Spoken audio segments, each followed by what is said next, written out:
Hi guys.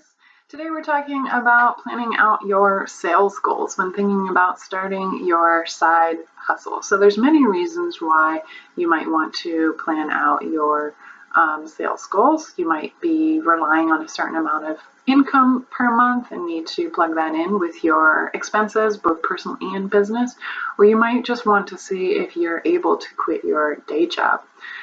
So before jumping in and making any of those big decisions, we want to make sure that we've done the work, looked at our sales goals, and make sure those goals are actually achievable. So in this spreadsheet, I'm going to show you how you can look at your income, both for your side hustle and any other existing streams of income, and also take into consideration your personal expenses, business expenses, and then see what you're left over with, and also determine, based on your side hustle sales goal, how much product will you need to be producing and selling every month. That's a big consideration. You know, we can have the goal of bringing in a certain amount, but what does that actually look like? What does the work actually look like per month? So let's look at the spreadsheet.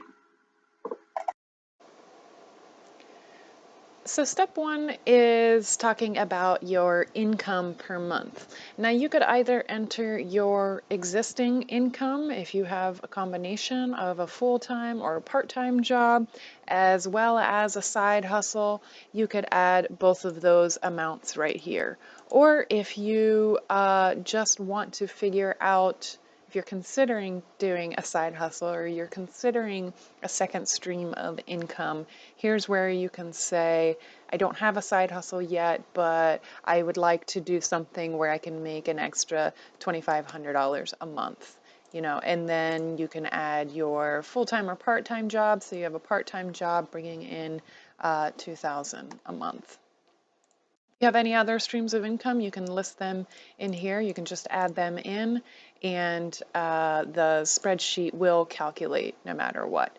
If you just have a full-time job right now, and you're making that $2,000, and say you want to know if you could potentially make $5,000 a month, you can put that in and you can see that it will subtotal there. So that's your total income that you either currently are making or that you are trying to figure out you want to make, and if that is possible. So I'm gonna go stick with my initial number of seeing if I'm able to make $2,500 per month in my side hustle, and while I keep my part-time job.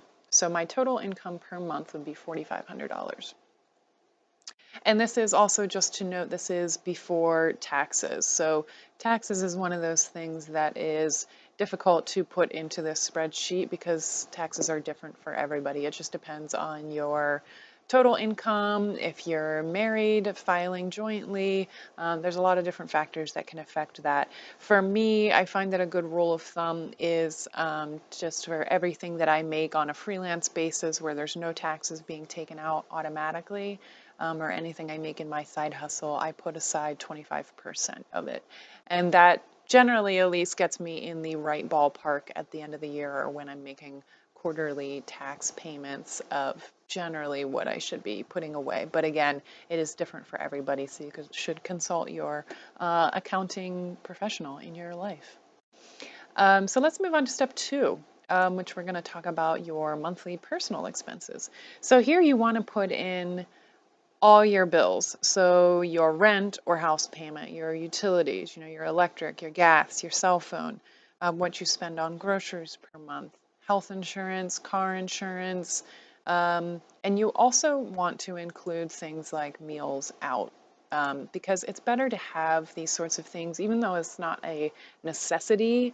If you say you're not going to budget anything for that and you're just going to stay at home all month, it's a little unrealistic. No matter what our income is, we need to put a little bit in the budget so that you're being realistic with the numbers. Otherwise, you're going to get halfway through the month and you're going to start, pulling money out of the grocery budget to go and have a cup of coffee or something like that. So make sure you add something in here, even if it's a little bit, and really consider those things. If you have a date night with your significant other, try and work out how much that usually costs you per month and add that into. You just really want this number to be as accurate as possible. Otherwise, this whole exercise is pointless because your numbers are going to be off. So try and be really accurate. And then this also here will subtotal. So my personal expenses for the month total come in around $2,000 in this example. Step 3 is calculating your monthly business expenses. So if you currently have your side business, whatever your side hustle is, and you already know what your expenses are, you can do the same thing here and just list them out as accurately as possible. So listing out your materials, your web hosting, your email hosting, any cloud-based apps like I use Canva, and I think it's about $12 a month, and I use ConvertKit, which is the email provider, so that all goes into here as well. You know, really make sure you're capturing that full picture. Any business travel or client meals and entertaining, you can put that in and any other expenses that you have.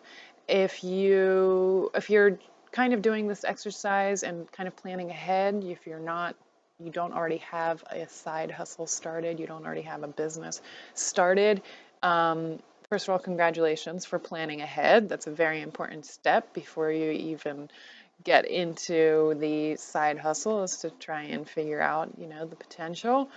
So you might need to kind of ballpark some of these costs, which is fine when you're just getting started and you're just trying to crunch some numbers. And then right here is where your business expenses will total.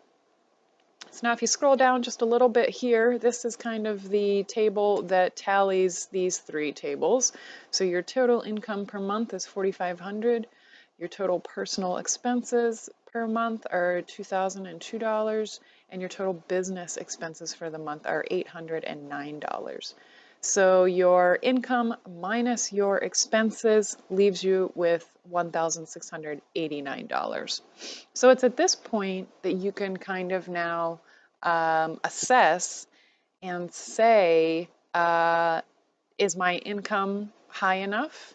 And with this sort of leftover amount, it seems like that's a pretty nice leftover amount to have to work if you want to put away savings every month, or just to have that cushion for unforeseen expenses. You know, we can plan as much as we want and really try and capture every expense, but there's always those unforeseen things that come up. That can be something like your car breaks down, or you have an unexpected, you know, dental bill that comes up. I had a dental bill last year that was $2,500 that I did not have in my budget. So you really do want to have some sort of cushion in your budget for things like that. And again, that's something that's totally up to you and something that you have to determine based on, you know, if you have dependents or if it's just you, or all kinds of other factors. So and of course, this amount also would cover your taxes. So you would want to make sure that there's enough in this. If you felt like this was too low, then you have one of two options you can do. You can try and bring down your expenses. Say you wanted to move to a cheaper apartment. That would bring down your expenses. Lessening this blue amount, your expenses, subtracting that from your income, bringing this amount left over up. So if you move to a cheaper apartment, you would now have $2,000 a month to kind of have some wiggle room. If that's not an option and you have to stay at that apartment, you could also bring down and say, well, I just won't take as many clients out. And that brings a little bit more into the leftover budget. And if that's not an option, you got to keep those clients happy. Then over here you can say, okay, how can I bring my income up? Can I find an additional stream of income, like additional freelance work, and bring in an extra 500 bucks a month? That would bring your income up to 2,189. If you don't do freelance, then maybe you say, well, I'll do some extra hours at work. And that would bring your income up. Or you say, okay, let me see if I can make $3,000 a month in my side hustle. This is an amount that I'm way more comfortable with. So you can definitely play with these numbers and really just kind of get in there and tweak those things. So then once you're comfortable with this part up here and you're comfortable with what this income minus your expenses would bring you, leave you left over, then you can come to step 4 and you can say, okay, for me to achieve this side hustle number, because we generally already know what it takes to achieve our full-time, part-time job, because that's a job we've been working and we know what that consists of. But to kind of break down your $3,000 a month sales goal and your side hustle, you can come down here and say, okay, so how many of my products am I going to need to sell? Not only am I going to need to make them, but I'm going to need to sell them as well in order to bring in that $3,000. So here, if your product is wallets that you make that retail for about $80 each, you're going to need to sell 37.5 a month. So I would just round that up to 38 wallets in order to bring in your $3,000 a month. And then you can say, if this number seems too high, if you say, oh wow, I can't sell $37, 38 wallets a month. I could maybe sell, half that. So then we can come up here and we can say, okay, so actually I can't bring in $3,000 right off the bat in my side hustle, maybe eventually, but not right now. So let's say if I bring in half that, then what happens? Then I only need to sell about 19 wallets. So that's way more achievable for me personally. This also gives me a little bit of wiggle room, but maybe not as much as I'm comfortable with. So I think I'm going to go into work and actually I think I'm going to try and get a couple freelance gigs. That way I can bring my my income up a little bit. The amount I have left over every month is this amount, $1,689. I can put, half of that into savings and half into taxes or what have you. And that seems to be a good sales goal for me. So that is basically how you can use this spreadsheet to go in and plug in your existing numbers, plug in your projected numbers, or whatever you think you might be able to achieve to actually see if your goals are achievable. Thanks for watching, guys. I hope you enjoyed that and hope that'll be really helpful for you. I would love to know what you think. You can write in the comments if you have any questions or feedback on that spreadsheet. Let's hear what your sales goals are. And as always, if you want to find out more information, I'll link everything below. You can find me at leatherbeast.com. You can subscribe to my channel here for more videos like this, and you can also join our growing group of leather workers. We are the Leather Tamers over on Facebook. Bye for now.